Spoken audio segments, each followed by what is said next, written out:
Ne turmayapti?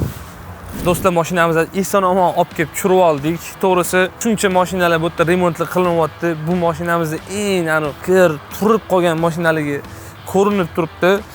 Sizlarga qisqacha obzor qilib o'tib ketaman. Nimaga? Chunki hali mashinamizni yumadik, balonlarni ham almashtirmaganmiz. Toza, qanday olib kelgan bo'lsak, shuningcha holatini ko'rsataman. Xo'p, qaranglar do'stlar. Mashina 10 yil turgandan keyin tabiiy kir bo'lib ketgan.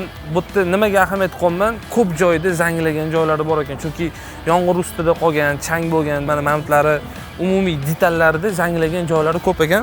Men orqasini bitta ochib ko'rsataman. Voy,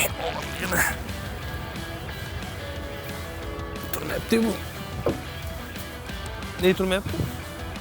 Xo'p, shundanligicha ko'rsataman. Mana ichlarini ko'rsanglar bo'ladi. Juda ham yomon ahvolga tushib ketgan. Ko'p turibsizlar, anta o'rgimchi inlari ham qilib ketyapti. Lekin juda ham og'ir ekan. Kachka qilishni yangicha yo'li mana qilsangiz bo'lar ekan. Xromlari joyida, mana mamutlarda detallarni bitta ko'rsangiz bo'ladi. Juda ham yomon ahvolda. Bu yerda ozgina ichkariga kirib qolgan joyi bor ekan. Buni albatta vakuumda urib chiqarib olsa bo'ladi. Eshiklarga keladigan bo'lsak, eshiklar ishlayapti, ochiq.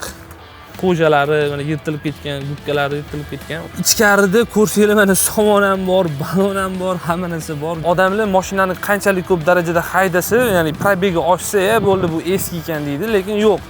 Professional ustalar mashinani olayotganda nimaga ahamiyat qiladi? Suyagi butun degan so'zni mana hammamiz eshitganmiz. Suyagi butun bo'lsa, mashina yaxshi holatda bo'ladi.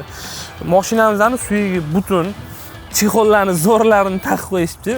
Chexol Uz degan brendniki ekan. Albatta bularni ham yechib qaytadan qo'yamiz.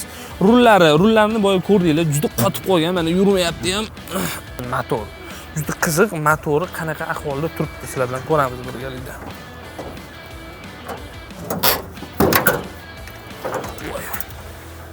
Voy. Do'stlar, ichkariga mana qaranglar, barglar o'sib ketgan darajada bo'lib ketibdi. 2,5 litrli zavodskoy motori turibdi. Hozir so'radim, 16 ta 15 ta yegan ekan. Bu hozirgi holatga yomon emas. Juda ham og'ir mashina, boya ko'rdinglar, 6 ta 7 ta odam ko'tardik.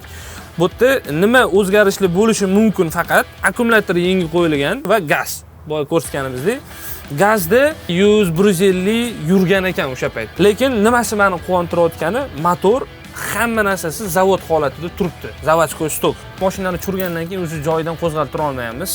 O'shaning uchun oldiga ahamiyat qiladigan bo'lsak, mana bu mana zavodskoy radiatorli chotkalari turibdi. Qisqa qilib aytganda, mashina 10 yildan beri turgan bo'lsa ham va eski mashina bo'lishidan qat'iy nazar, ko'p joylari yaxshi saqlangan ekan mashinani. Faralari, pavorotniklari hamma narsasi joyida turibdi. Bitta narsaga ahamiyat qilinglar, oldi kapoti juda ham og'ir. O'tgan safar ko'rsatganimizdek, mana Jigulida unaqa darajada og'ir emas edi, lekin bu mashinani har bitta detali og'ir. Chunki haqiqatdan 3 tonnali tank bo'ladi-yu, tankida yuradi-yu odam. Men bitta mushola ham yurganmi deyman, oynalari kirib bo'lib ketgan. Hozir mana umumiy sizlarga turgan holatini, stok holatini ko'rsatyapmiz. Sababi ertaga qaysi detal o'zgargani yoki qaysi detalni biza yangi qo'yganimizni aytaman. Mana udarlarni ko'rasizlar, mana ursak o'zi tushib ketyapti, ustlari ko'chib ketyapti. Chunki o'zi chirib ketgan, nechadir yildan beri turgan. Lekin qizig'i mana dashliklari ham bor ekan. Gaz deb yozilgan, mana zavodskoy dashlik. Buni uzuri, buni topish qiyin hozir. Qiziq tarafini aytaymi? Bilmayman nimaga, o'sha paytda bir qulay bo'lish uchun yo yumshoq bo'lish uchunmi? Nuqul qachon qaramasang, Jiguli yo Volgada mana shunaqa ko'rpacha solib qo'yishgan bo'ladi. Bilmayman nimaga uni. Keyin do'stlar, bitta narsani sizlarga ma'lumot o'rnida aytib ketmoqchi edim. Bu loyihada juda katta kuch va juda katta mablag' ketadi.